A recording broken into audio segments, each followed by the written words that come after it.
ہم جو ہے نا سارے بھائی ارادہ کریں کہ انشاءاللہ جیسے ہم اپنی زمین کا فکر کرتے ہیں، اپنے مکان کا فکر کرتے ہیں، اپنے سامان کا فکر کرتے ہیں، ایسے ہم دین کا بھی کریں گے، اپنے مسلمان بھائیوں کا بھی کریں گے، اور آخرت کا فکر کریں گے کہ ایک دن مرنا ہے اور قبر میں جانا ہے اور اللہ کے سامنے جانا ہے، حساب کتاب ہونا ہے، پتہ نہیں فیصلہ جنت کا ہوگا جہنم کا ہوگا۔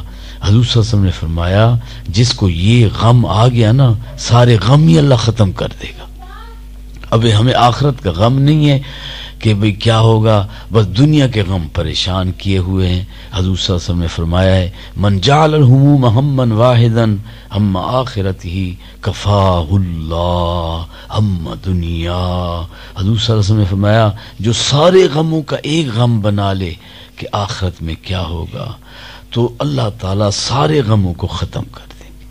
تو اس لیے سارے بھائی ہم آخرت کا فکر کریں اور آخرت کی تیاری کریں، اور اپنے مسلمان بھائیوں کے ساتھ ہمدردی خیر خواہی کریں اور ان کے لیے دعا بھی کریں، جتنا ہو سکے ہم ان کے ساتھ اچھا سلوک کریں۔ دیکھو حضور صلی اللہ علیہ وسلم کیا فرماتے ہیں، امتی، حشر کے دن سارے پیغمبر کیا کہیں گے، نفسی، میرا کیا ہوگا، اور ہمارے نبی کیا فرمائیں گے، امتی، کہ میری امت کا کیا ہوگا۔ تو ہم حضور کی امت کو تنگ کر رہے ہیں، کسی کے پیسے گئے، کسی کی ٹرالی گنے کی جا رہی تھی اس کے گنے گئے، کسی کے زمین قبضہ، کسی کا مکان، کسی کو گالی، کسی۔ اب حضور صلی اللہ علیہ وسلم اپنی امت کے ساتھ ہمدردی خیر خواہی فرما رہے ہیں اور ہم حضور کی امت کو تنگ کر رہے ہیں، تو ایسا تو نہیں کرنا چاہیے۔ تو ہم حضور صلی اللہ علیہ وسلم کے ساتھ اور آپ صلی اللہ علیہ وسلم کی امت کے ساتھ ہم جو ہے اگر محبت کریں گے، ہمدردی کریں گے، خیر خواہی کریں گے، تو اس کے اندر پتہ کتنا فائدہ ہوگا۔ حضور صلی اللہ علیہ وسلم نے فرمایا جس نے میرے امتی کی ایک خواہش کو پورا کر کے اس کو خوش کر دیا، اس نے مجھے خوش کر دیا، اور جس نے مجھے خوش کر دیا اس نے اللہ کو خوش کر دیا، اور جس نے اللہ کو خوش کر دیا اللہ اس کو جنت بھیج دے گا۔ حضور صلی اللہ علیہ وسلم کعبے کا طواف کر رہے ہیں اور کہہ رہے ہیں اے کعبہ تیری شان بڑی بلند ہے، تیری خوشبو بڑی اچھی ہے، اس اللہ کی قسم جس کے قبضے میں محمد کی جان ہے، ایک مسلمان کا جان، ایک مسلمان کا مال تجھ کعبے سے بھی زیادہ قیمتی ہے۔ تو اس لیے ہر مسلمان کی عزت کرنا، احترام کرنا، ہمدردی کرنا، خیر خواہی کرنا، کسی وجہ سے کسی مسلمان سے نفرت نہیں کرنی کہ اس کا مذہب اور ہے، اس کی قوم اور ہے، اس کی پارٹی اور ہے۔ یہ چیزیں جو ہیں کافروں نے ہمارے اندر پیدا کر کے ہمیں ٹکڑے ٹکڑے کر کے اپنے مفاد کی خاطر کہ مسلمان علیحدہ علیحدہ ہو جائیں، پھر وہ ان کا طریقہ ہے، وہ پیسے بھی خرچ کرتے ہیں، کچھ لوگوں کو جو ہے خریدتے ہیں، تو وہ کہتے ہیں قومیت کا نعرہ لگاتے ہیں، زبان کا نعرہ لگاتے ہیں، کہیں مذہب کا، سیاست کا، اور اس طرح پھر ہمارے ٹکڑے ٹکڑے ہو جائیں۔ تو اس لیے سارے بھائی ہم ارادہ کریں کہ ہم نے تو سب مسلمانوں کی بہتری سوچنی ہے، ہم سب مسلمانوں کی کیا کریں گے بھی، خیر خواہی اور ہمدردی کریں گے، کیونکہ ہمارے پیارے نبی سب مسلمانوں کے لیے کہہ رہے ہیں کہ امتی، کہ میری امت کا کیا ہوگا۔ تو اس لیے آپ بتاؤ اگر کسی کی اولاد کو کوئی لڑا دے تو والد کتنا ناراض ہوگا کہ میری اولاد کو لڑائے، اور ہم حضور کی امت کو لڑائیں کہ یہ زبان اور ہے، قوم اور ہے، مذہب اور ہے، پارٹی اور ہے، تو آپ بتاؤ کہ پھر حضور صلی اللہ علیہ وسلم کتنے ناراض ہوں گے کہ میری امت کو اس طرح کیا۔ تو اس لیے سارے بھائی ارادہ کرو کہ اے اللہ آج تک جو غلطی ہوئی تم معاف کر دے، اے اللہ آئندہ ہم اتفاق کے ساتھ، محبت کے ساتھ، ہمدردی کے ساتھ، خیر خواہی کے ساتھ ہم جو ہے نا دین کا تعاون کریں گے۔ اگر ہمارے بھائی آ جاتے ہیں تو ہم ان کا تعاون کریں گے، دین کا کوئی بھی شعبہ ہے، اگر مجاہدین آ جاتے ہیں تو حکومت کے کہنے سے تو یہ سلسلہ نہیں ہے، یہ تو اللہ کے کہنے سے چل رہا ہے۔ تو اس لیے اسی طرح جو دارالعلوم ہے اپنا پرانے حاصل پور کے اندر، تو الحمدللہ اللہ تعالیٰ کی مہربانی ہے، تو آپ اس کے لیے دعا بھی کریں، ہماری مائیں بہنیں بھی دعا کریں، اور الحمدللہ اللہ تعالیٰ ان کو جزائے خیر دے جو وقتاً فوقتاً جو ہے تعاون کرتے رہتے ہیں۔ تو اس طرح دین کا کوئی بھی شعبہ ہو تو اس کا تعاون کرنا حقیقت میں اپنا تعاون کرنا ہے، اپنی بہتری ہے۔ تو یہ ہمارے دوست ہیں، تو یہ کہتے ہیں کہ بھئی کوئی تھوڑی سے کوئی اشعار وغیرہ بھی سنا دیں، تو آپ تھوڑے سے اشعار وغیرہ سنا کے پھر دعا کر لیتے ہیں۔ تو اشعار مختلف ہوتے ہیں، تو حضور اکرم صلی اللہ علیہ وسلم کے بارے میں اور آخرت کے بارے میں اور اللہ تعالیٰ کی حمد کے بارے میں ایسے 2-4 اشعار سنا کر پھر دعا کر لیتے ہیں۔ چاند تاروں میں تو، مرغزاروں میں تو اے خدایا، کس نے تیری حقیقت کو پایا، مرغزاروں میں تو، چاند تاروں میں تو اے خدایا، کس نے تیری حقیقت کو پایا، الہی یہ کیا ماجرا ہے کہ طائروں میں بھی تیری صدا ہے، ہم نے دیکھا جدھر تجھ کو پایا ادھر اے خدایا، کس نے تیری حقیقت کو پایا، چاند تاروں میں تو، مرغزاروں میں تو اے خدایا، کس نے تیری حقیقت کو پایا، بحر اسیاں سے اللہ بچا لے، میری کشتی ہے تیرے حوالے، بحر اسیاں سے اللہ بچا لے، میری کشتی ہے تیرے حوالے، ہیں خطا کار ہم تو ہے ابر کرم اے خدایا، کس نے تیری حقیقت کو پایا، چاند تاروں میں تو، مرغزاروں میں تو اے خدایا، کس نے تیری حقیقت کو پایا، پھول میں مثل بو چھپ کے بیٹھا ہے تو اے خدایا، کس نے تیری حقیقت کو پایا، چاند تاروں میں تو، چاند تاروں میں تو اے خدایا، کس نے تیری حقیقت کو پایا۔ اب چند اشعار حضور اکرم صلی اللہ علیہ وسلم کی تعریف کے اندر، ان کے دربار اقدس پہ جب بھی کوئی غم زدہ آ گیا، تشنہ کام آ گیا، غم غلط ہو گئے، معصیت دھل گئی، مغفرت عافیت کا پیام آ گیا، دل کو لذت ملی، چشم پر نم ہوئی، جسم جا گئے عالم وجد میں، ضبط صدقے ہوئے، ہوش قربا ہوئے، جب زباں پر محمد کا نام آ گیا صلی اللہ علیہ وسلم، ان کے دربار اقدس پہ جب بھی کوئی غم زدہ آ گیا، تشنہ کام آ گیا، غم غلط ہو گئے، معصیت دھل گئی، مغفرت عافیت کا پیام آ گیا۔ اب کچھ اشعار آخرت کے بارے میں کہ حضور صلی اللہ علیہ وسلم نے فرمایا ہے کہ یہ جو قبر ہے اس کو مٹی کا ڈھیر نہ سمجھو، یا تو جنت کے باغوں کا ایک باغ ہے، یا دوزخ کے گڑھوں میں سے ایک گڑھا ہے، قبر کہندی ہے دیوا بال لے آویں اتھوں تے میں وچ سخت اندھیرا تے میں وچ فرش فروش نہ کوئی تے فرش بناویں میرا دیوا بال لے آویں اتھوں تے میں وچ سخت اندھیرا تے میں وچ فرش فروش نہ کوئی تے فرش بناویں میرا۔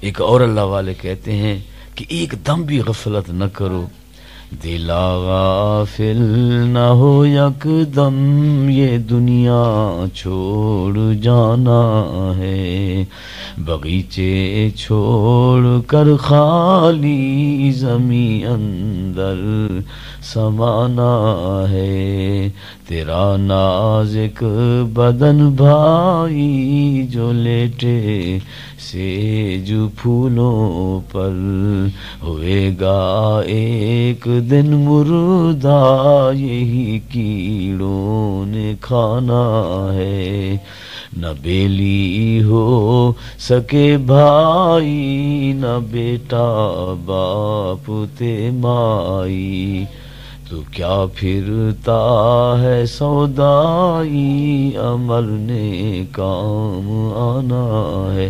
دعا سبحان ربی العلی الوہاب اللہم صلی علی محمد النبی الامی وعلی آلہ وسلم تسلیما۔